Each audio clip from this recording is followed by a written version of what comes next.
Salte antes del postre, me advirtió mi hija. 5 minutos después, vi a mi esposo en las noticias con las manos esposadas. Nunca imaginé que esa advertencia susurrada me salvaría la vida de maneras que entonces no podía ni comprender.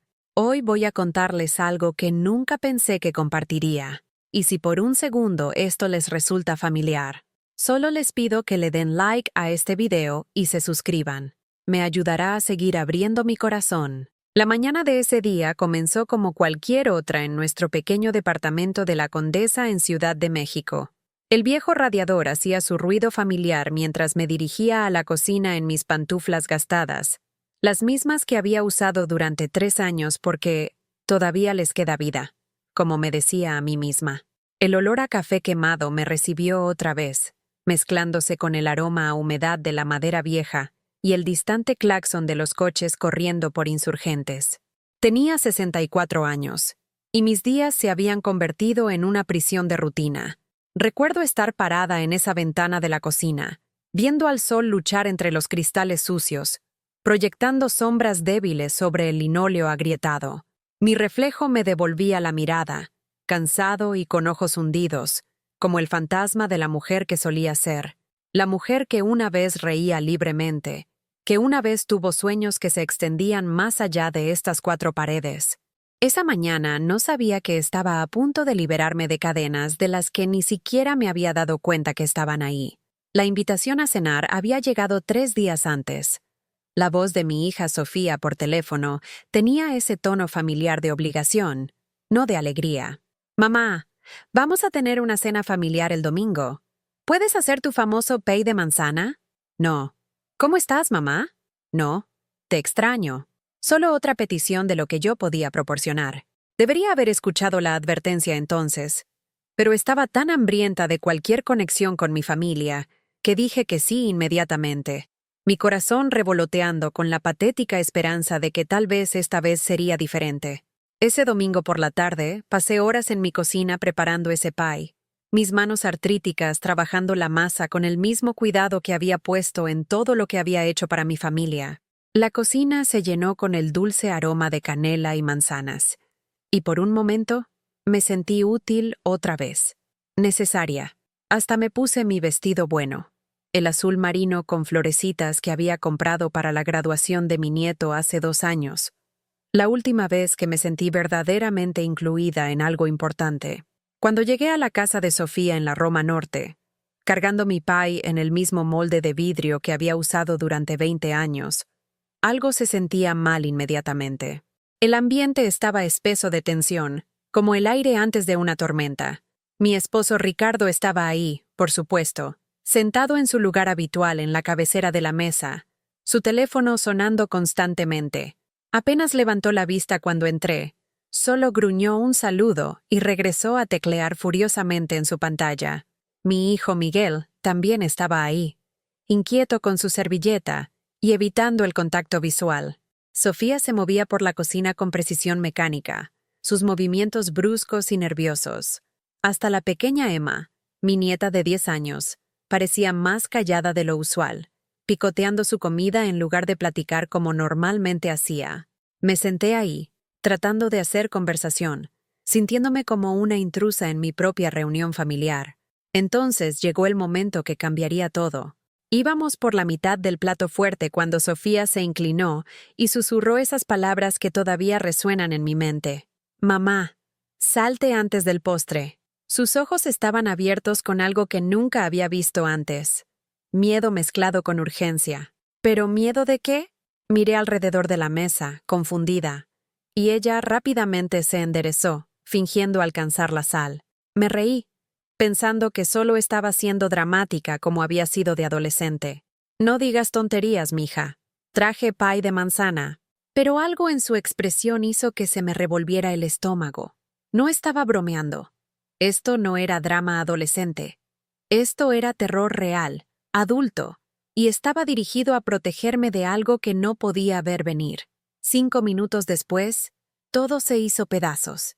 Estaba ayudando a recoger los platos cuando Sofía encendió la televisión de la sala, aparentemente para checar el clima, pero en lugar del pronóstico, Había un reporte de noticias de última hora.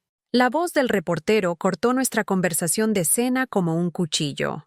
El empresario capitalino Ricardo Hernández fue arrestado esta tarde en conexión con un esquema de fraude de inversiones multimillonario que reportadamente ha afectado a cientos de familias en toda la zona metropolitana. El plato en mis manos se estrelló contra el piso, enviando fragmentos de porcelana por los azulejos de la cocina de Sofía.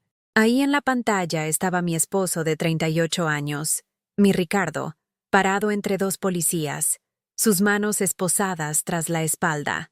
Su cara era fría como piedra, sin mostrar emoción, sin vergüenza, sin reconocimiento de la devastación que estaba a punto de hacer llover sobre todos los que habían confiado en él, incluyéndome a mí.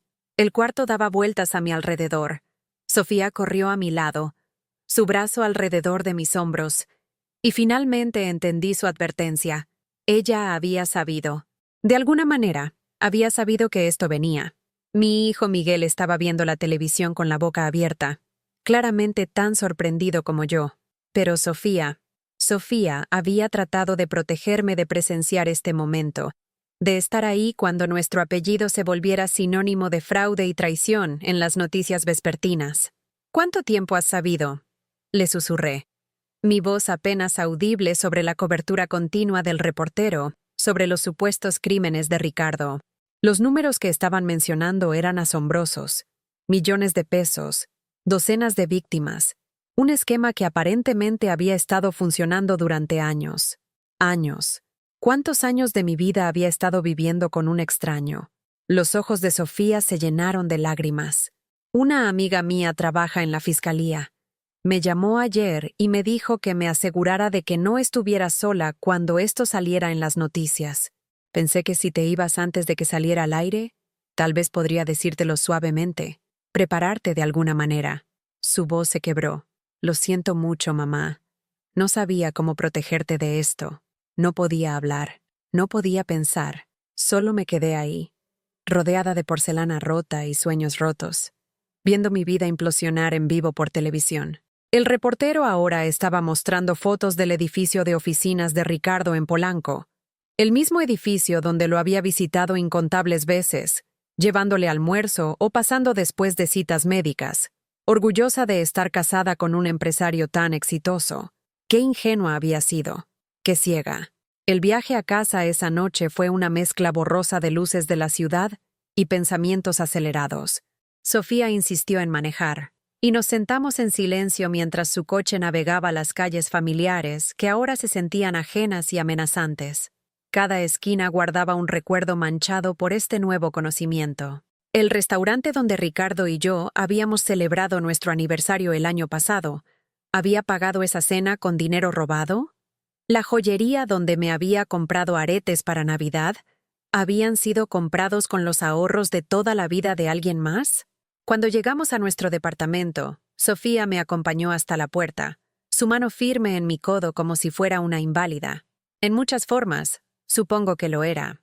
La mujer que había salido a cenar esa noche se había ido, reemplazada por alguien que no reconocía, la esposa de un criminal, una mujer que había estado viviendo una mentira por quién sabe cuánto tiempo.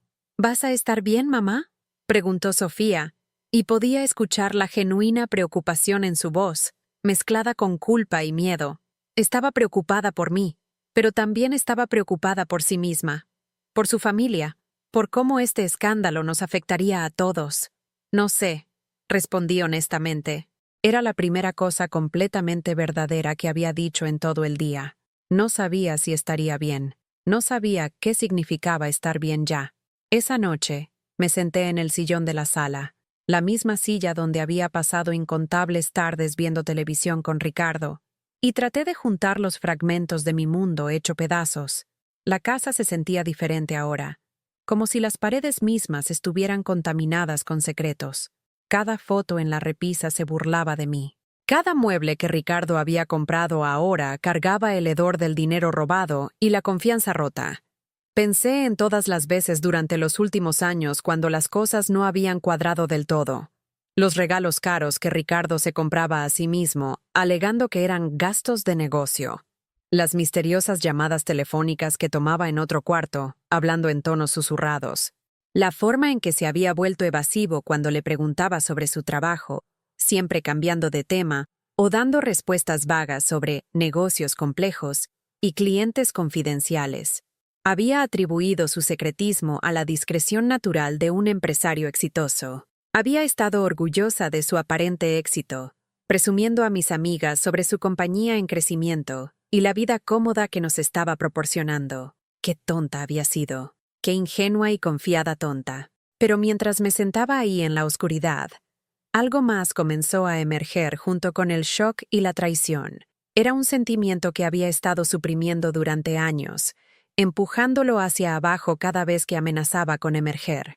Era ira pura e intensa por haber sido engañada, por haber sido tratada como una niña que no se podía confiar con la verdad sobre su propia vida. ¿Cómo se atrevía a hacerme cómplice involuntaria de sus crímenes? ¿Cómo se atrevía a hacerme cómplice en la destrucción de la seguridad financiera de otras familias mientras yo le servía la cena y le lavaba la ropa y fingía que todo era normal? ¿Cómo se atrevía a dejarme construir nuestra vida sobre una base de mentiras y dinero robado? Había pasado los últimos 38 años de mi vida siendo la esposa perfecta. Había renunciado a mi carrera como maestra para apoyar sus ambiciones de negocio. Había manejado nuestro hogar, criado a nuestros hijos, cuidado a su madre anciana hasta que murió hace 3 años. Había sido su porrista, su lugar suave donde caer, su apoyo inquebrantable a través de cada supuesto triunfo y revés.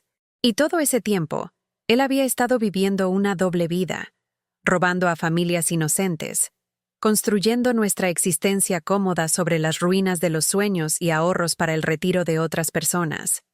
La ropa bonita que usaba, las vacaciones que tomábamos, la colegiatura de escuela privada que habíamos pagado para nuestros hijos, todo era dinero manchado de sangre, y yo había sido demasiado confiada, demasiado devota, demasiado estúpidamente enamorada para verlo. El peso de esa realización se asentó en mi pecho como una roca. Había sido más que solo engañada. Había sido usada. Ricardo no me había visto como una pareja, o incluso como una persona digna de honestidad. Había sido una historia de portada conveniente, una fachada respetable tras la cual esconderse mientras cometía crímenes que destruirían a docenas de familias. Me pregunté cuántas de sus víctimas eran mujeres como yo, esposas que habían confiado en sus maridos para manejar las finanzas familiares, que habían creído a sus cónyuges cuando les prometían inversiones seguras y retornos garantizados. ¿Cuántas de ellas estaban ahora despiertas en la oscuridad, preguntándose cómo iban a pagar sus hipotecas, o costear sus medicamentos, o mandar a sus nietos a la universidad? El pensamiento me enfermó físicamente. Corrí al baño y vomité hasta que no quedó nada, mi cuerpo rechazando no solo la comida, sino la misma idea de quién había sido durante las últimas 4 décadas. Cuando finalmente paró, me vi en el espejo del baño y vi a una extraña. Una mujer cuya identidad completa había sido construida sobre una mentira. ¿Quién era yo sin Ricardo? ¿Quién era yo sin el papel de esposa solidaria de un empresario exitoso? Me había definido a través de sus logros durante tanto tiempo que había olvidado que una vez tuve algunos propios. Antes de Ricardo, había sido Margarita Ruiz, una maestra de kinder que amaba ayudar a los niños a aprender a leer. Había sido alguien que importaba, que hacía una diferencia en vidas jóvenes, que tenía su propio propósito e identidad. Pero Margarita Ruiz había desaparecido en algún punto del camino, absorbida en la identidad de la señora Ricardo Hernández, la esposa del empresario. Y ahora estaba descubriendo que hasta esa identidad era un fraude, construida sobre crímenes y engaño, y la ruina financiera de gente inocente. Pasé esa primera noche caminando por nuestro departamento como una detective, viendo todo con ojos nuevos. Los muebles de piel en el estudio de Ricardo. ¿Cuánto había costado eso? El arte original colgando en nuestro pasillo. ¿Había sido comprado con dinero robado? La colección de vinos en nuestro sótano de la que Ricardo estaba tan orgulloso. ¿Habían sido pagadas esas botellas con los ahorros de toda la vida de alguien? Cada lujo, cada comodidad, cada pequeña indulgencia que había compuesto nuestra vida juntos, ahora se sentía manchada y mal. No podía tocar nada sin preguntarme con qué dinero robado había sido pagado. No podía sentarme en ningún lado sin sentir que era cómplice de robo y fraude. Para la mañana, había tomado una decisión que hasta a mí me sorprendió. Iba a averiguar todo. Iba a aprender la extensión completa de los crímenes de Ricardo. No solo de los reportes de noticias, sino de las fuentes oficiales. Iba a descubrir exactamente qué tan profundo llegaba esto y por cuánto tiempo había estado pasando. Y entonces iba a descifrar cómo reconstruir mi vida de las cenizas de esta traición. El primer paso fue encontrar un abogado. No para defender a Ricardo. Él claramente había elegido su camino y tendría que vivir con las consecuencias, sino para protegerme a mí misma y entender mi propia posición legal. ¿Era yo responsable de sus crímenes? ¿Podía ser acusada como cómplice? ¿Qué pasaría con nuestros bienes, nuestro hogar, nuestras cuentas bancarias? Nunca había tenido que pensar en estas cosas antes. Ricardo siempre había manejado nuestras finanzas, nuestros asuntos legales, nuestras decisiones importantes. Había estado contenta de confiarle esas responsabilidades, enfocándome en cambio en el manejo diario de nuestro hogar y familia. Ahora me estaba dando cuenta de qué tan peligrosa había sido esa confianza, qué tan vulnerable me había dejado.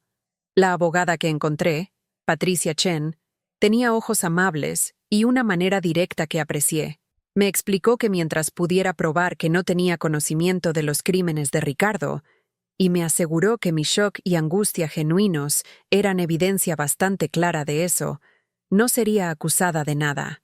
Pero también me advirtió que nuestros bienes probablemente serían congelados mientras continuara la investigación y que, eventualmente, cualquier cosa comprada con dinero robado tendría que ser devuelta a las víctimas. «Entiendo que esto es abrumador», dijo, su voz gentil pero profesional. «Pero necesitas empezar a pensar en tu futuro independientemente de tu esposo. Esto va a ser un proceso largo.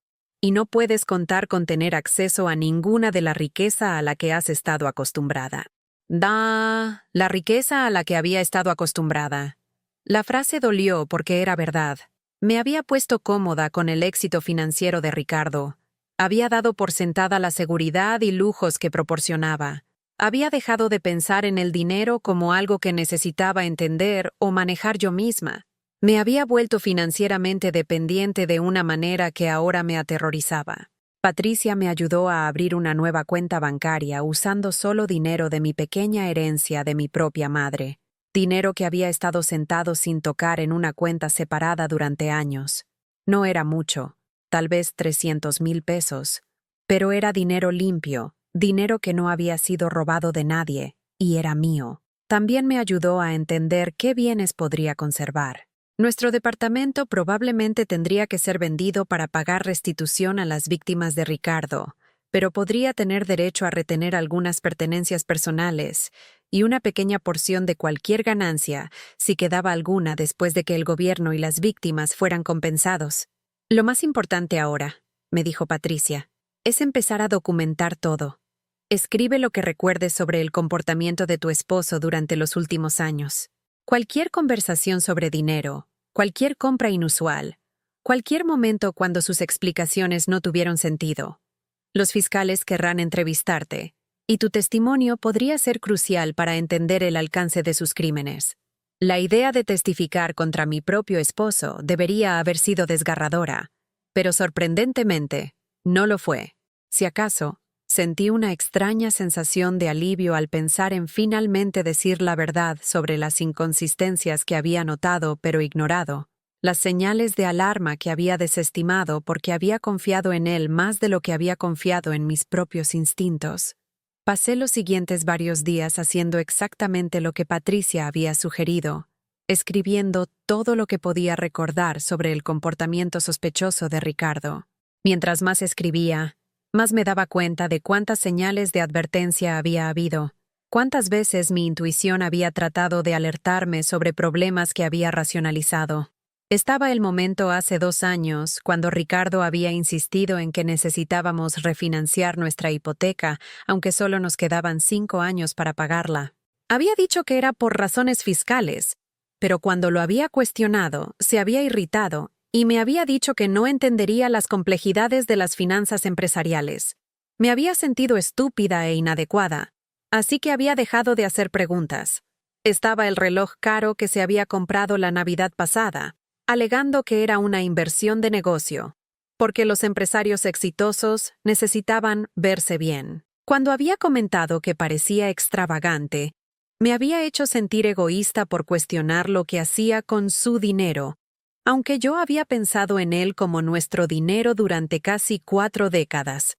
Estaban las conversaciones telefónicas susurradas, los viajes de negocios repentinos, los estados de cuenta de tarjetas de crédito que llegaban a su oficina en lugar de nuestra casa. Estaban los nuevos clientes que mencionaba pero nunca describía, los negocios exitosos que celebraba pero nunca explicaba. Había una docena de pequeños engaños que se habían sumado a una traición masiva. Escribir todo fue como realizar una cirugía en mi propia vida, cortando el tejido infectado de mentiras y autoengaño para revelar las partes sanas que aún podrían salvarse. Fue doloroso, pero también esclarecedor. Estaba empezando a ver que no había sido tan despistada como inicialmente había pensado. Había notado cosas. Había cuestionado cosas. Solo había sido entrenada durante los años a dudar de mis propias percepciones y deferir al supuesto conocimiento superior de Ricardo. Ese patrón de autoduda y deferencia no había empezado con asuntos financieros. Mirando hacia atrás, podía ver cómo se había desarrollado gradualmente durante todo nuestro matrimonio. En los primeros años, Ricardo había sido encantador y confiado, cualidades que me habían atraído cuando nos conocimos en una conferencia de maestros en Guadalajara hace 40 años. Había estado trabajando en administración educativa entonces, lleno de grandes ideas sobre reformar las escuelas públicas y hacer la educación más eficiente y efectiva. Me había sentido atraída por su pasión y su visión, impresionada por su aparente dedicación a mejorar las vidas de los niños a través de mejores sistemas educativos. Cuando me pidió que me casara con él después de 6 meses de citas, había dicho que sí sin dudar. Había pensado que éramos socios en una misión compartida de hacer el mundo mejor para los niños. Pero en algún punto del camino, Ricardo había perdido interés en la educación y se había fascinado con los negocios y las finanzas en su lugar. Había dejado su trabajo en el distrito escolar y había empezado su propia compañía de consultoría, prometiendo ayudar a otros negocios a volverse más rentables y eficientes. Había apoyado su cambio de carrera, orgullosa de su espíritu emprendedor y su voluntad de tomar riesgos. Lo que no me había dado cuenta era que también estaba cambiando en otras formas, volviéndose más controlador y despectivo de mis opiniones, más secreto sobre su trabajo, más enfocado en hacer dinero que en hacer una diferencia. Para cuando me di cuenta de estos cambios, se habían vuelto tan graduales y sutiles que me había preguntado si me los estaba imaginando o si estaba siendo demasiado sensible. Ricardo había sido inteligente al respecto, nunca desestimándome abiertamente, pero siempre encontrando formas de hacerme sentir que mis preocupaciones eran triviales o que mis preguntas eran ingenuas. Había desarrollado un talento para hacerme sentir agradecida por pequeños gestos de atención mientras ignoraba mis necesidades más grandes de honestidad y compañerismo. Se había vuelto experto en manejar mis emociones mientras escondía sus propias actividades verdaderas. Ahora, sentada en mi departamento vacío con documentos legales esparcidos por la mesa de la cocina, finalmente, estaba viendo el alcance completo de lo que había perdido. No era solo el dinero o la casa o el estilo de vida cómodo. Eran 38 años de compañerismo auténtico, 38 años de respeto mutuo y confianza, 38 años de creer que estaba casada con un hombre que compartía mis valores y brújula moral. Había enviudado sin que mi esposo muriera. El hombre con quien me había casado, el hombre que había amado y en quien había confiado y con quien había construido una vida, nunca había existido realmente. Había sido un personaje que Ricardo había interpretado, un papel que había habitado lo suficiente para ganar mi amor y lealtad, y entonces había evolucionado lentamente hacia alguien que no reconocía y que no habría elegido para casarme si hubiera sabido quién era realmente. El duelo era abrumador, pero estaba complicado por la ira y la vergüenza, y un creciente sentido de liberación que no sabía muy bien cómo manejar. Por primera vez en casi 4 décadas, era completamente libre de tomar mis propias decisiones, de confiar en mi propio juicio, de reconstruir mi vida según mis propios valores y prioridades. Era aterrador y emocionante al mismo tiempo. La primera prueba de esta nueva libertad llegó más pronto de lo que había esperado. El abogado de Ricardo me contactó 3 días después de su arresto, pidiéndome que lo visitara en la cárcel. El abogado, un hombre de aspecto caro llamado Harrison Wright, me aseguró que Ricardo estaba profundamente arrepentido por lo que había hecho y esperaba que yo lo apoyara durante este momento difícil. Tu apoyo significaría todo para él, me dijo por teléfono, y se vería bien para los fiscales si vieran que su familia todavía cree en él. Podría ayudar con su sentencia. La vieja Margarita habría dicho que sí inmediatamente. La vieja Margarita se habría sentido culpable por siquiera dudar.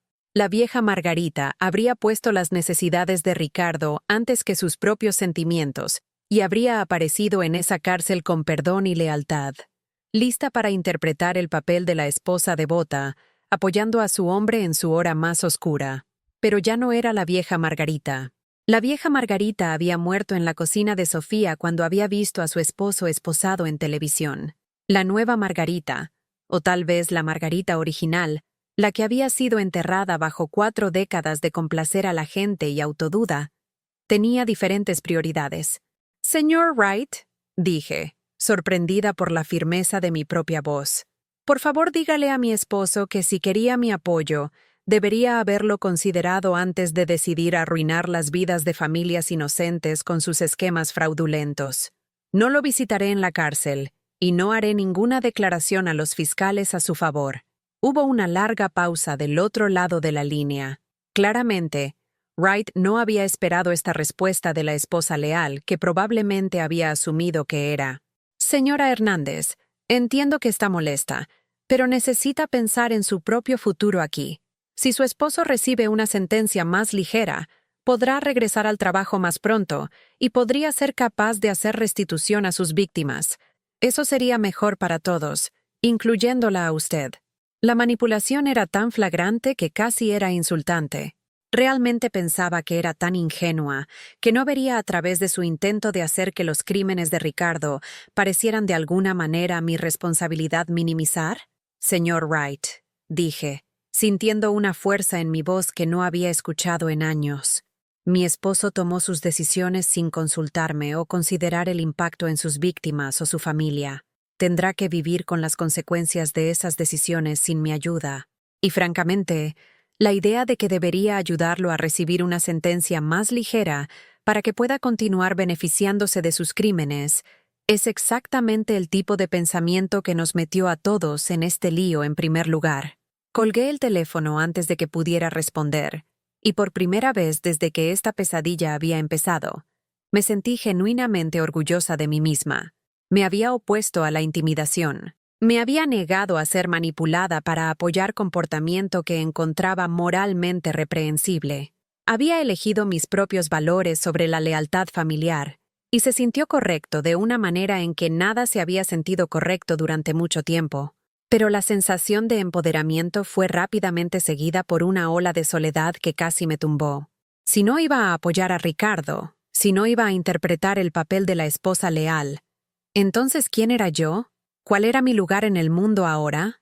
¿Cómo se suponía que reconstruyera una vida a los 64 cuando todo en lo que había basado mi identidad había sido revelado como una mentira? La respuesta vino de una fuente inesperada. 2 días después de que me había negado a visitar a Ricardo en la cárcel, hubo un toque en mi puerta. Cuando la abrí, encontré a una mujer de más o menos mi edad sosteniendo un refractario y usando una expresión nerviosa pero determinada. «Señora Hernández, soy Janet Torres. Mi esposo fue una de las víctimas de su esposo». Hizo una pausa, claramente luchando con qué decir después. Quería conocerla y decirle que no la hago responsable por lo que nos pasó. Sé que usted no sabía lo que él estaba haciendo. Seth, me quedé ahí congelada, viendo a esta mujer cuya vida había sido destruida por los crímenes de mi marido. Janet Torres era pequeña y pulcra, con pelo gris recogido en una coleta simple y ropa que claramente había visto mejores días. Se veía cansada y preocupada, pero había una dignidad sobre ella que me recordó a mí misma antes de que todo esto pasara. «Lo siento mucho», susurré, y las palabras se sintieron completamente inadecuadas. No tenía idea. Si hubiera sabido... «Le creo», dijo Janet suavemente. «Y quería que supiera que algunos de nosotros entendemos la diferencia entre usted y él. Usted también es una víctima. A su manera». Extendió el refractario. «Le traje algo de cena. Pensé que tal vez no tendría muchas ganas de cocinar ahora». Había algo surreal sobre una mujer cuyos ahorros de toda la vida habían sido robados por mi esposo trayéndome comida, pero también había algo profundamente conmovedor sobre eso. La invité a pasar, y nos sentamos en la mesa de mi cocina hablando durante 2 horas.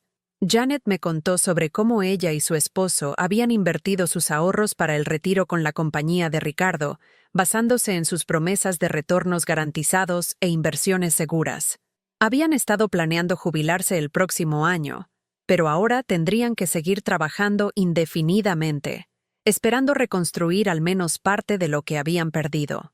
«No somos los que estamos peor», dijo con un tipo de aceptación resignada que me partió el corazón. «Algunas de las otras familias perdieron todo, sus casas, los fondos universitarios de sus hijos, su capacidad de pagar atención médica. Tenemos suerte de que todavía tengamos nuestros trabajos y nuestra salud».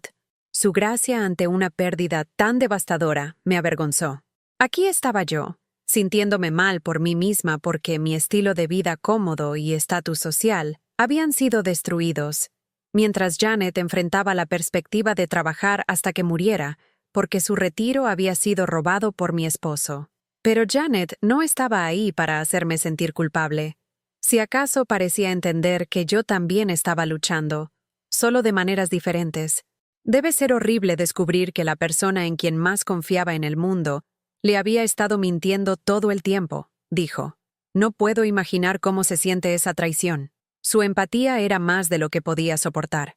Me puse a llorar entonces, sollozando años de dudas y miedos suprimidos, y la terrible soledad de darme cuenta de que toda mi vida adulta había sido construida sobre el engaño. Janet se sentó quietamente hasta que las lágrimas pararon, y entonces extendió la mano a través de la mesa y tomó la mía. «Va a estar bien», dijo con certeza quieta. «Es más fuerte de lo que piensa. Puedo verlo». Quería creerle, pero me sentía todo menos fuerte. Me sentía rota y perdida, y completamente sin preparación para la vida que iba a tener que construir desde cero. Le conté sobre mis miedos, sobre no tener dinero, no tener carrera, no tener identidad separada de la de Ricardo. Le conté sobre sentirme como una tonta por no ver las señales, por confiar en él tan completamente durante tanto tiempo. «No era una tonta», dijo Janet firmemente. «Era una buena esposa. Confió en su esposo porque de eso se supone que se trata el matrimonio. Él es quien rompió esa confianza, no usted. Él es quien eligió traicionarla a usted y a todos nosotros. Usted no puede responsabilizarse por sus decisiones». Sus palabras me pegaron como una fuerza física. Durante días, me había estado torturando con culpa y autorreproche, preguntándome qué debería haber notado, qué debería haber cuestionado, qué debería haber hecho diferente. Pero Janet tenía razón. Los crímenes de Ricardo eran su responsabilidad, no la mía. Su traición de mi confianza fue su falla, no la mía. Hablamos hasta que oscureció afuera, y cuando Janet finalmente se fue, me sentí menos sola de lo que me había sentido desde que toda esta pesadilla había empezado. Me había dado algo precioso, el conocimiento de que todavía podía conectar con gente como yo misma, no solo como la esposa de Ricardo, y que había gente en el mundo que podía ver más allá del escándalo para reconocer mi propia humanidad. Durante las siguientes semanas, me encontré pensando a menudo en Janet y su fuerza quieta ante una pérdida devastadora. Había perdido su seguridad financiera y sus sueños de retiro, pero no había perdido su dignidad o su capacidad de compasión. Si ella podía reconstruir su vida a nuestra edad después de tal traición, entonces tal vez yo también podía. La idea de reconstruir era tanto aterradora como emocionante. Por primera vez en décadas, Tenía la oportunidad de elegir mi propio camino, de descubrir quién era cuando no estaba definida por mi relación con Ricardo. Era una oportunidad que nunca había esperado tener a los 64. Y a pesar de todo, estaba empezando a verla como un regalo en lugar de solo una catástrofe. Pero primero, tenía que lidiar con las realidades prácticas de mi situación. El FBI había congelado la mayoría de nuestros bienes mientras rastreaban el dinero que Ricardo había robado, lo que significaba que estaba viviendo con la pequeña herencia de mi madre y lo que pudiera hacer vendiendo artículos personales que no estaban conectados a los crímenes de Ricardo. Nunca había pensado mucho sobre el dinero antes. Ricardo siempre había manejado nuestras finanzas y siempre había parecido haber suficiente para lo que necesitáramos. Ahora estaba aprendiendo a presupuestar y calcular y tomar decisiones difíciles sobre lo que me podía permitir. Era humillante y aterrador, pero también era extrañamente liberadora tomar control de mi propia vida financiera por primera vez. Patricia, mi abogada, me ayudó a entender qué pasaría con nuestro departamento, porque había sido comprado con dinero del esquema de inversión fraudulenta de Ricardo. Tendría que ser vendido, y las ganancias irían hacia restitución para sus víctimas. Se me permitiría quedarme hasta que el proceso legal estuviera completo, pero eventualmente necesitaría encontrar otro lugar donde vivir.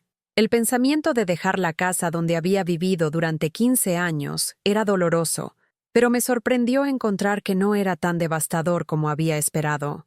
La casa tenía demasiados recuerdos de Ricardo ahora, demasiados recordatorios de la vida que había vivido sin saberlo con dinero robado. Tal vez sería bueno empezar de nuevo en otro lugar, en algún lugar que fuera completamente mío. Empecé a buscar departamentos pequeños en colonias que nunca había considerado antes, lugares que fueran asequibles con un presupuesto limitado, pero todavía seguros y agradables. Me encontré atraída a la Roma Norte, no lejos de donde había estado viviendo, pero en un tipo de edificio completamente diferente. En lugar de un gran departamento comprado con dinero robado, estaba viendo modestos departamentos de una recámara en bodegas convertidas, lugares con carácter e historia pero sin pretensiones. El proceso de buscar departamento fue tanto humillante como esclarecedor. No había buscado un lugar donde vivir en décadas, y el mercado de rentas de la Ciudad de México había cambiado dramáticamente desde que Ricardo y yo habíamos comprado nuestro departamento. Los precios de renta eran chocantes. Los procesos de aplicación eran complejos. Y rápidamente me di cuenta de que mi edad e ingresos limitados me hacían una inquilina menos atractiva que gente más joven con trabajos estables. Pero estaba determinada a no rendirme. Esta era mi oportunidad de probarme a mí misma que podía sobrevivir independientemente, que podía abrirme mi propio camino en el mundo, sin depender del apoyo financiero de un hombre. Aunque significara vivir más modestamente de lo que estaba acostumbrada, aunque significara renunciar a lujos que había dado por sentados, iba a crear una vida que fuera auténticamente mía. El avance llegó cuando conocí a la señora Rosa Martínez, una casera anciana que poseía un pequeño edificio en la Roma Norte. Había leído sobre el caso de Ricardo en el periódico y había reconocido mi nombre cuando había aplicado para un departamento en su edificio. En lugar de rechazar mi aplicación debido al escándalo, me había llamado para programar una reunión. «Quiero conocerla antes de tomar cualquier decisión», me había dicho por teléfono. «Cualquiera puede llenar papeles. Quiero saber quién es usted como persona». Había estado aterrada por la reunión, segura de que me echaría un vistazo y decidiría que era demasiado riesgosa, demasiado conectada a actividad criminal, demasiado propensa a traer vergüenza a su edificio.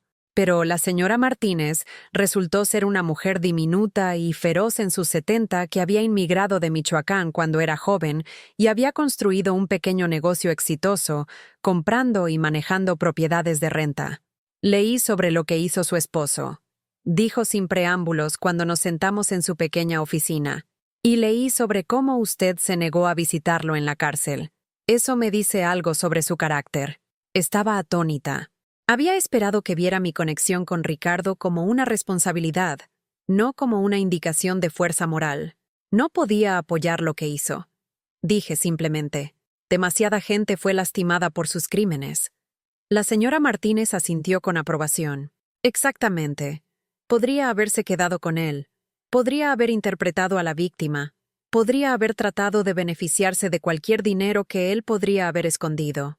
En lugar de eso, eligió hacer lo correcto aunque hizo su propia vida más difícil. Se inclinó hacia adelante, estudiando mi cara cuidadosamente. He estado en negocios durante 40 años y me he vuelto buena leyendo a la gente. Usted es honesta, es decente, no va a causar problemas en mi edificio o fallar en pagar su renta. Podría terminar siendo una de mis mejores inquilinas. Casi lloré de alivio cuando me ofreció el departamento. Era pequeño, solo una recámara, un baño, una cocina diminuta y una sala que apenas cabía un sofá y mesa de centro. Pero tenía ventanas grandes que daban hacia el este, hacia el zócalo. Y estaba limpio y seguro, y, más importante, era mío. El día de la mudanza fue emotivo de maneras que no había esperado. Había pensado que estaría triste sobre dejar el departamento grande, sobre reducir tanto dramáticamente, sobre renunciar al estilo de vida cómodo que había disfrutado durante tantos años. En lugar de eso, me sentí más ligera con cada caja que empaqué. Me estaba deshaciendo no solo de posesiones, sino del peso de vivir una mentira, la carga de mantener apariencias basadas en dinero robado. Conservé muy poco de mi vida anterior.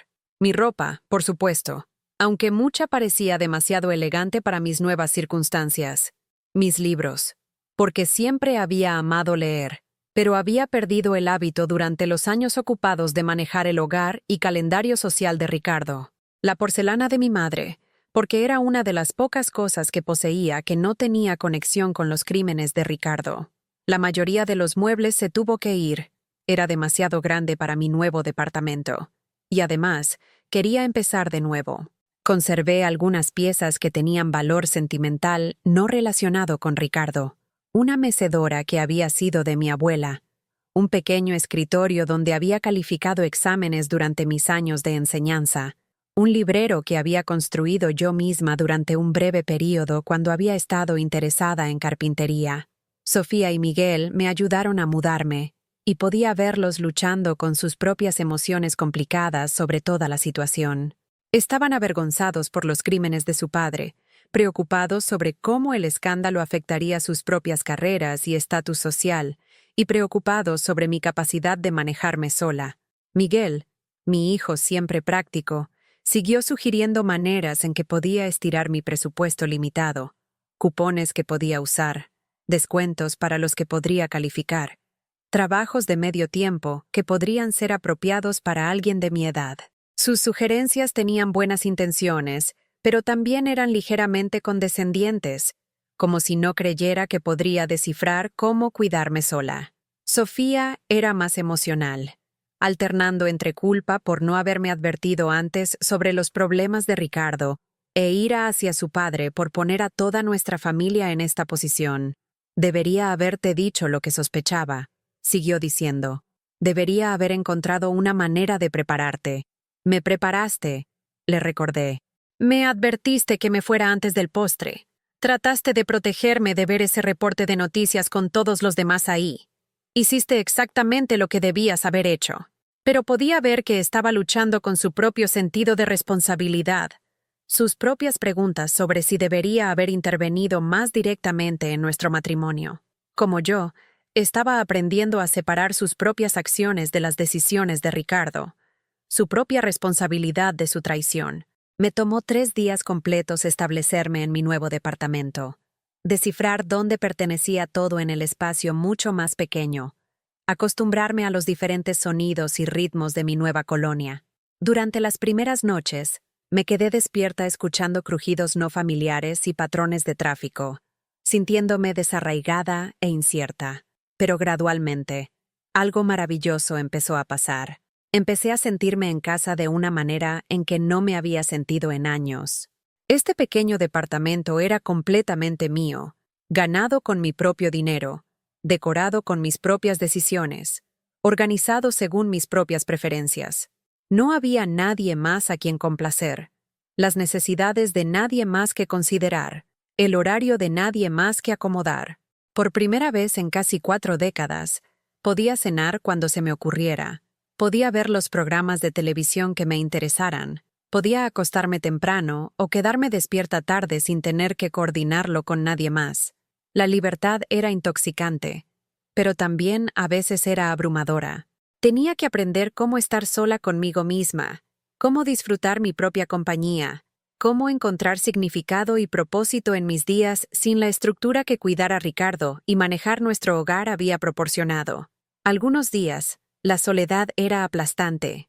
Me encontraba alcanzando el teléfono para llamar a Ricardo sobre algo trivial, olvidando por un momento que estaba en la cárcel, que nuestra vida juntos había terminado, que ya no era la persona a quien podía recurrir por compañía o apoyo.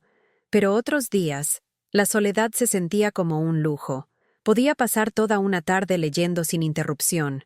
Podía tomar largas caminatas por la Roma Norte y hasta el Zócalo sin tener que apurarme de regreso para empezar la cena.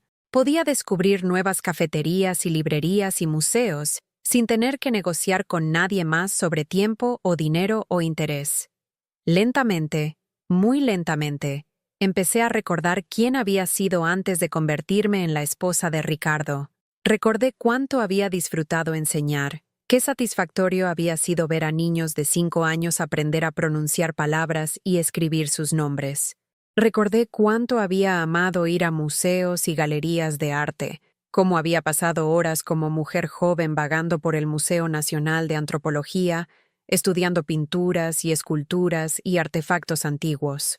Recordé que una vez había estado interesada en la historia, particularmente la historia de las mujeres, y que había soñado con tal vez escribir artículos o incluso un libro sobre las vidas de mujeres que habían sido pasadas por alto por relatos históricos tradicionales.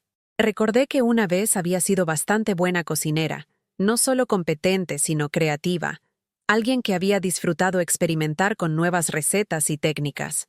Todos estos intereses y habilidades y sueños habían sido puestos a un lado cuando me había casado con Ricardo, no porque él los hubiera prohibido, sino porque nunca había parecido haber tiempo o espacio para ellos en la vida que habíamos construido juntos. Ahora, de repente, no tenía más que tiempo y espacio, y la oportunidad de redescubrir partes de mí misma que habían estado dormidas durante décadas. Empecé pequeño. Encontré una librería de libros usados en mi nueva colonia, y empecé a reconstruir mi biblioteca personal, enfocándome en libros sobre historia de mujeres y biografías de mujeres que habían hecho contribuciones significativas a la sociedad. Descubrí que había un pequeño museo de arte solo unas cuantas estaciones de metro lejos, y empecé a visitarlo regularmente, a veces pasando tardes enteras ahí. También empecé a cocinar otra vez, realmente cocinar. No solo armando comidas rápidas, sino tomándome el tiempo para planear menús y comprar ingredientes de calidad, y experimentar con sabores y técnicas.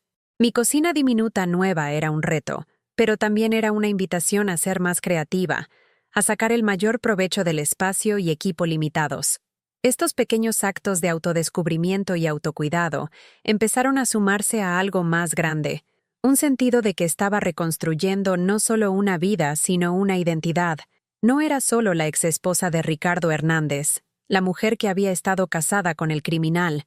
Era Margarita Ruiz otra vez, una persona con sus propios intereses y capacidades y sueños. El proceso no fue lineal o fácil. Había días cuando el duelo y la ira y el miedo me abrumaban, cuando no podía imaginar cómo iba a crear una vida significativa de las ruinas de todo lo que había pensado que sabía sobre mí misma y mis circunstancias. Había noches cuando me quedaba despierta preguntándome si era muy vieja para empezar de nuevo, muy dañada por la traición para volver a confiar en alguien, muy limitada financieramente para construir el tipo de vida que quería. Pero también había días cuando me sentía más viva y auténtica de lo que me había sentido en años. Días cuando despertaba emocionada sobre las posibilidades adelante, cuando me sentía orgullosa de los pequeños pasos que estaba tomando hacia la independencia y autodeterminación, cuando me daba cuenta de que esta catástrofe también podría ser una oportunidad para transformación. La primera prueba real de mi fuerza creciente llegó aproximadamente 6 meses después de que me había mudado a mi nuevo departamento. El abogado de Ricardo llamó otra vez, esta vez con una petición diferente. Ricardo estaba dispuesto a declararse culpable de todos los cargos a cambio de una sentencia reducida, pero los fiscales querían más información sobre el alcance de sus crímenes y la ubicación de bienes escondidos. Pensaron que yo podría tener información que podría ayudarlos a recuperar más dinero para las víctimas. Su cooperación podría reducir significativamente el tiempo de prisión de su esposo, explicó el abogado, y ayudaría a asegurar que más del dinero robado sea regresado a la gente que él defraudó. Acepté reunirme con los fiscales, no porque quisiera ayudar a Ricardo, sino porque quería ayudar a sus víctimas a recuperar tanto de su dinero como fuera posible. La reunión fue programada para un martes en la mañana en la oficina del fiscal federal en el centro de la ciudad, y pasé el fin de semana antes revisando mis notas sobre el comportamiento sospechoso de Ricardo y tratando de recordar cada detalle que pudiera ser útil. Los fiscales, dos mujeres de aspecto serio en sus 30, fueron respetuosas pero exhaustivas en sus preguntas. Querían saber sobre cada conversación que había tenido con Ricardo sobre dinero, cada compra o gasto inusual que había notado, cada vez que sus explicaciones sobre sus actividades de negocio no me habían hecho sentido. Mientras respondía sus preguntas, me di cuenta de cuánto había observado realmente durante los años, cuántas señales rojas había notado pero desestimado. Mi disposición a confiar en Ricardo, a darle el beneficio de la duda cuando las cosas no cuadraban, me había hecho cómplice en su engaño no a través de intención criminal, sino a través de ceguera voluntaria. Pero los fiscales no estaban interesados en hacerme sentir culpable. Estaban impresionados por cuánto detalle podía proporcionar sobre las actividades y patrones de comportamiento de Ricardo, y me aseguraron que mi testimonio sería valioso para entender el alcance completo de sus crímenes. Su esposo fue muy cuidadoso de mantener la mayoría de sus actividades criminales escondidas de usted, me dijo una de las fiscales. Pero no podía esconder todo, y sus observaciones sobre su comportamiento y cambios de estilo de vida podrían ayudarnos a rastrear dinero que no hemos podido localizar todavía. La reunión duró 3 horas, y al final me sentí emocionalmente drenada, pero también extrañamente aliviada. Había dicho la verdad sobre todo lo que había observado y sospechado. Había hecho lo que podía para ayudar a la investigación y asistir en recuperar dinero para las víctimas. Había enfrentado mi propio papel en la situación honestamente, reconociendo mi ceguera e ingenuidad, sin aceptar responsabilidad por las decisiones de Ricardo. Cuando salí de ese edificio federal a las calles ocupadas del centro de la ciudad, sentí algo que no había sentido en meses: orgullo de mí misma. Había hecho lo correcto, aunque había sido difícil y doloroso. Había elegido ayudar a las víctimas de Ricardo en lugar de proteger los intereses de mi esposo. Había sido fuerte y honesta y con principios en una situación donde habría sido más fácil quedarme callada o alegar ignorancia. Por primera vez desde que toda esta pesadilla había empezado, me sentí como si me estuviera convirtiendo en alguien a quien podía respetar, alguien de quien podía estar orgullosa de ser. No la esposa de Ricardo, no una víctima de sus crímenes, sino Margarita Ruiz, una mujer que había sobrevivido traición y había elegido responder con integridad y valor. El sentimiento de orgullo me sostuvo a través de la siguiente fase del proceso legal, que involucró dar una declaración que podía ser usada en la audiencia de sentencia de Ricardo. Había decidido no asistir a la audiencia misma. No tenía interés en ver a Ricardo o en ser parte de cualquier drama final que se desarrollara en la sala del tribunal, pero estaba dispuesta a proporcionar una declaración de impacto de víctima que describiera cómo sus crímenes habían afectado a nuestra familia y particularmente a mí. Escribir esa declaración fue una de las cosas más difíciles que había hecho. Tenía que poner en palabras no solo los impactos prácticos de la traición de Ricardo, la pérdida de nuestra casa y seguridad financiera, sino también la devastación emocional de descubrir que toda mi vida adulta había sido construida sobre mentiras y dinero robado. Pero también incluí algo que me sorprendió hasta a mí, un párrafo sobre cómo la traición de Ricardo, tan devastadora como había sido, también me había dado una oportunidad de redescubrirme y construir una vida auténtica basada en mis propios valores y decisiones. No había sido un regalo, exactamente, El dolor y la pérdida eran demasiado reales para eso, pero había sido una oportunidad de renacimiento que no habría tenido de otra manera. Ricardo fue sentenciado a 12 años en prisión federal y ordenado a pagar restitución completa a todas sus víctimas. La cobertura noticiosa de su sentencia fue extensa, y por unos días mi teléfono sonó constantemente con reporteros queriendo entrevistar a la esposa del criminal. Decliné todas las solicitudes de entrevista. Había dicho todo lo que necesitaba decir en mi declaración a los fiscales. No tenía interés en ser una figura pública en este drama o en que mi dolor personal fuera convertido en entretenimiento para extraños. En lugar de eso, me enfoqué en continuar construyendo mi nueva vida. Había empezado a hacer trabajo voluntario en un programa de alfabetización para aprendices adultos, enseñando a gente que nunca había aprendido a leer o que estaba aprendiendo español como segundo idioma. El trabajo me recordó por qué había amado enseñar en primer lugar. La satisfacción de ayudar a alguien a desbloquear una nueva habilidad. La alegría de ver crecer la confianza mientras el entendimiento amanecía. También estaba tomando un curso de educación comunitaria en historia de mujeres mexicanas. Algo que había soñado con hacer durante años, pero que nunca había hecho tiempo durante mi matrimonio con Ricardo. La clase se reunía 2 veces por semana en las noches, y me encontré esperando esas sesiones con una emoción que no había sentido sobre aprender en décadas. Mis compañeras de clase eran en su mayoría mucho más jóvenes que yo, mujeres en sus 20s y 30s que estaban trabajando tiempo completo y tomando clases nocturnas para terminar sus carreras. Pero me recibieron calurosamente y parecían genuinamente interesadas en mi perspectiva como alguien que había vivido muchos de los eventos históricos que estábamos estudiando. Por primera vez en años, me sentí intelectualmente estimulada y socialmente conectada, de maneras que no tenían nada que ver con mi papel como la esposa de alguien o la madre de hijos adultos. Estaba ahí como yo misma, como Margarita Ruiz, una persona con sus propios pensamientos e intereses y contribuciones que hacer. Una noche después de clase, una mujer joven llamada Jessica se me acercó mientras salíamos del edificio. «Espero que no le moleste que le pregunte», dijo dubitativamente. «Pero, ¿es usted la Margarita Hernández cuyo esposo salió en las noticias por ese caso de fraude de inversiones?» Se me hundió el corazón. Había esperado que pudiera reinventarme completamente, que pudiera ser solo otra mujer de mediana edad, tomando clases universitarias y haciendo trabajo voluntario con programas de alfabetización. Pero aparentemente mi conexión con los crímenes de Ricardo me iba a seguir donde fuera. Sí, dije simplemente, esperando el juicio o lástima o curiosidad que usualmente seguía esta revelación. En lugar de eso, Jessica me sorprendió.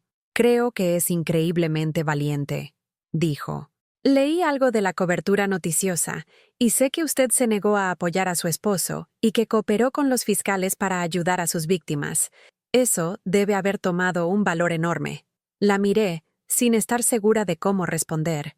Había estado tan enfocada en mi propia vergüenza y duelo e ira que nunca había pensado en mis acciones como valientes.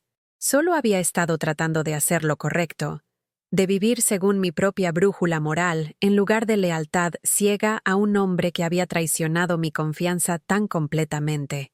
«No sé sobre valiente», dije finalmente. Solo no podía apoyar lo que les había hecho a esas familias. Algunas de ellas perdieron todo por sus mentiras. Jessica asintió. «Eso es exactamente a lo que me refiero. Habría sido más fácil quedarse con él, interpretar a la esposa leal, beneficiarse de cualquier dinero que él podría haber escondido. Usted eligió el camino más difícil porque era el camino correcto. Esa es la definición de valor». Sus palabras se quedaron conmigo mucho después de que nos habíamos separado esa noche.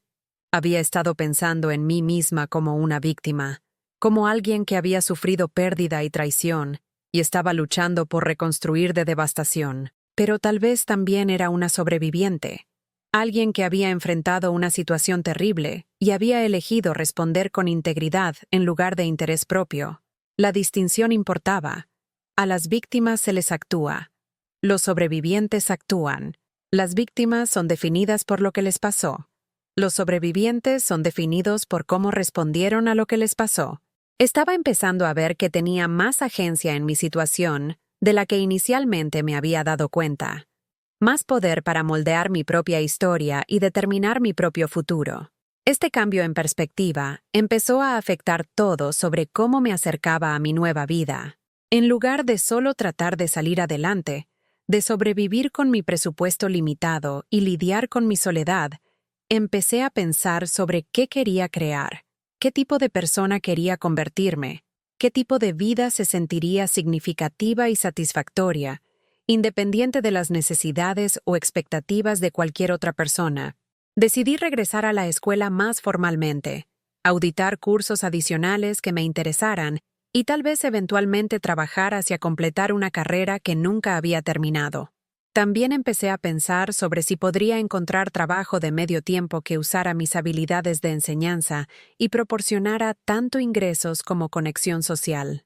El avance llegó cuando mencioné a la coordinadora del programa de alfabetización que estaba buscando trabajo adicional de medio tiempo.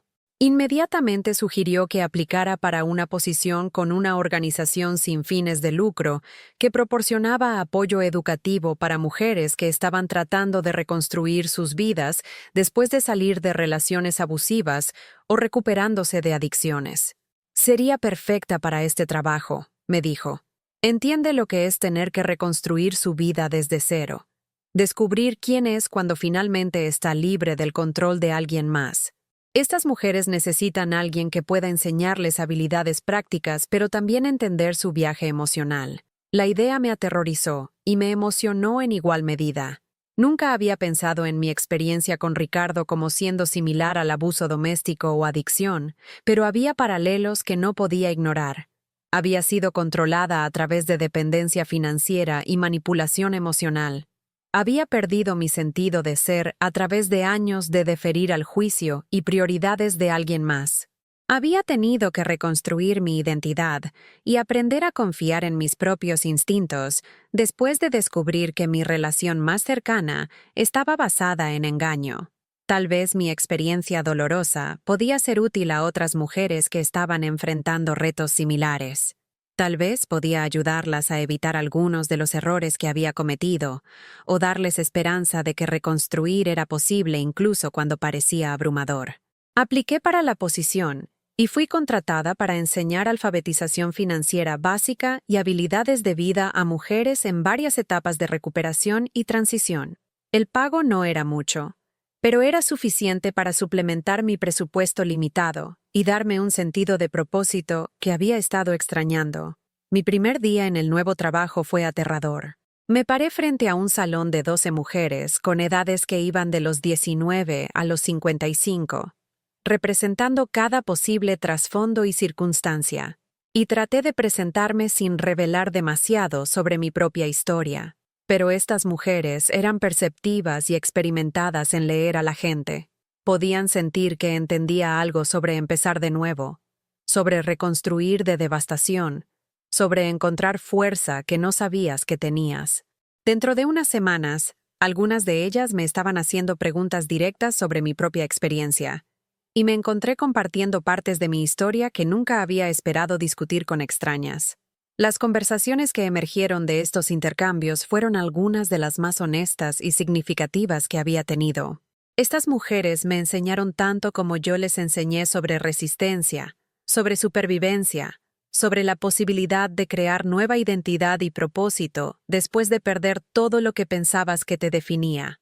Una mujer, María, había salido de un matrimonio abusivo con 2 niños pequeños y sin dinero, sin habilidades de trabajo y sin apoyo familiar. Estaba trabajando 2 trabajos de medio tiempo y asistiendo a nuestro programa en las noches, determinada a construir una vida estable para sus hijos. Su valor y determinación me humillaba diariamente. Otra mujer, Ruth, estaba en sus 50 y había sido adicta a medicamentos con receta durante más de una década después de una lesión en la espalda. Había perdido su casa, su carrera y la confianza de sus hijos adultos.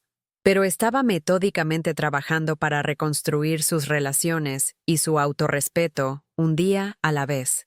Estas mujeres me ayudaron a entender que mi propia historia no era solo sobre tragedia personal y recuperación, era parte de una experiencia humana más grande de pérdida y renovación, de descubrir fuerza en las secuelas de traición y abandono. No estaba sola en tener que reconstruir mi vida después de los 60. No era única en haber confiado en alguien que había violado esa confianza completamente. Pero también estaba aprendiendo que no todos los que enfrentaron estos retos tuvieron las ventajas que yo había tenido: la educación, el apoyo familiar, los recursos financieros para contratar a un buen abogado y encontrar vivienda segura. Mi privilegio había amortiguado mi caída de maneras que no estaban disponibles para muchas de las mujeres con las que ahora estaba trabajando. Esta realización profundizó mi compromiso al trabajo y también me ayudó a sentir menos lástima por mí misma. Sí, había perdido mucho cuando los crímenes de Ricardo fueron expuestos, pero nunca había tenido miedo físico por mi seguridad. Nunca había tenido que preocuparme porque mis hijos pasaran hambre. Nunca había tenido que elegir entre renta y medicamentos. Mi traición había sido profunda, pero mis circunstancias nunca habían sido desesperadas. Trabajar con estas mujeres también me enseñó algo importante sobre el perdón, no de Ricardo, sino de mí misma. Había estado cargando tremenda culpa sobre mi ceguera a sus crímenes, mi falta de protegerme y por extensión a sus víctimas de su engaño. Pero escuchar las historias de otras mujeres sobre manipulación y control me ayudó a entender que gente inteligente, capaz, con buenas intenciones puede ser engañada por aquellos que aman y en quienes confían. La vergüenza que había estado cargando no estaba ayudando a nadie, y menos a mí. Era tiempo de dejar ir la responsabilidad por decisiones que no había tomado y enfocarme en las decisiones que estaba tomando ahora.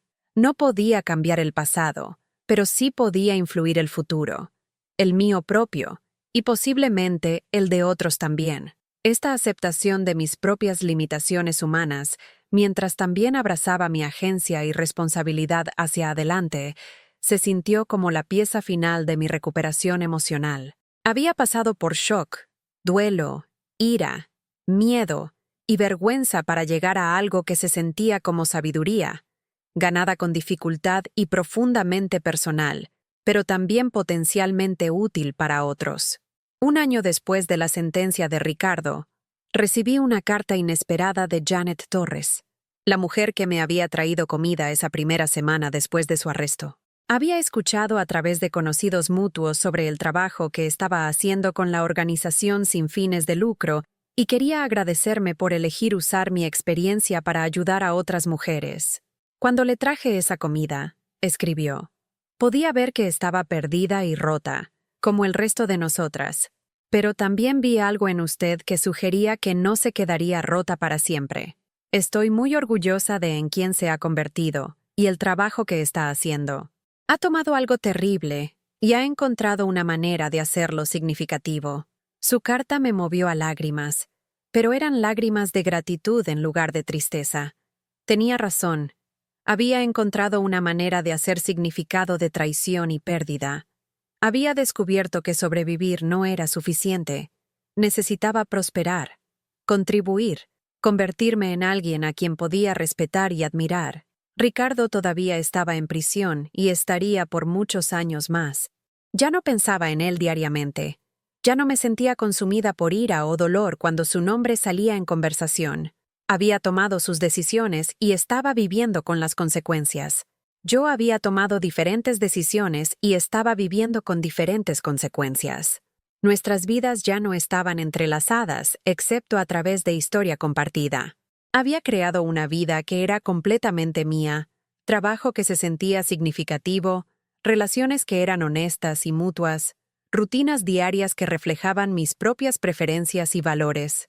No era la vida que había planeado cuando me había casado con Ricardo hace 40 años, pero era una vida de la que estaba orgullosa, una vida que se sentía auténtica y con propósito de maneras que mi matrimonio nunca había tenido. En tardes quietas en mi pequeño departamento, viendo las luces del centro histórico al otro lado de la ciudad, a veces me maravillaba del viaje que me había traído a este lugar. La traición que inicialmente se había sentido como el fin de mi mundo, en realidad había sido el comienzo de mi vida real. La primera vida auténtica que había vivido como adulta. Había aprendido que es posible reconstruir después de devastación, descubrir fuerza que no sabías que tenías, crear significado del sufrimiento. Había aprendido que la integridad importa más que la comodidad, que el autorrespeto vale más que el estatus social, que las relaciones auténticas son más valiosas que las convenientes. Más importante, había aprendido que nunca es demasiado tarde para convertirte en la persona que estabas destinada a ser, para vivir según tus propios valores, para escribir tu propia historia en lugar de simplemente interpretar un papel de apoyo en el drama de alguien más. La traición había sido real y el dolor había sido intenso, pero la liberación y crecimiento que habían seguido fueron igualmente reales y aún más poderosos. Pensé en todas las mujeres con las que había trabajado que estaban enfrentando sus propias versiones de empezar de nuevo, sus propios retos de reconstruir identidad y propósito después de pérdida. A cada una de ellas, y a cualquier otra persona que pudiera estar luchando con traición o abandono, o el miedo de ser demasiado vieja para cambiar, quería decir, son más fuertes de lo que saben, merecen mejor que conformarse con conveniencia o miedo. Nunca es demasiado tarde para elegir valor sobre comodidad, autenticidad sobre apariencias, autorrespeto sobre seguridad. Su vida es suya para escribir, sin importar cuántos capítulos han sido escritos por otros o cuántas páginas sienten que han desperdiciado. Cada día es una oportunidad de tomar decisiones que honren quien realmente son en lugar de quien otros esperan que sean. Cada mañana es una oportunidad de elegir esperanza sobre desesperación, acción sobre resignación, crecimiento sobre estancamiento. La traición que las devasta hoy podría convertirse en la liberación que las transforme mañana. La pérdida que les rompe el corazón este año podría convertirse en el espacio donde hagan crecer una versión más fuerte y auténtica de ustedes mismas. El final de una historia, incluso una historia que pensaron que duraría para siempre, puede ser el comienzo de una historia mejor, una que sea verdaderamente suya. ¿Han vivido algo que se sintió como el fin de su mundo, pero resultó ser el comienzo de su vida real? ¿Han descubierto que alguien en quien confiaban completamente estaba viviendo una mentira que afectó toda su existencia? Por favor, compartan sus pensamientos en los comentarios. Leo cada uno, y sus historias me importan.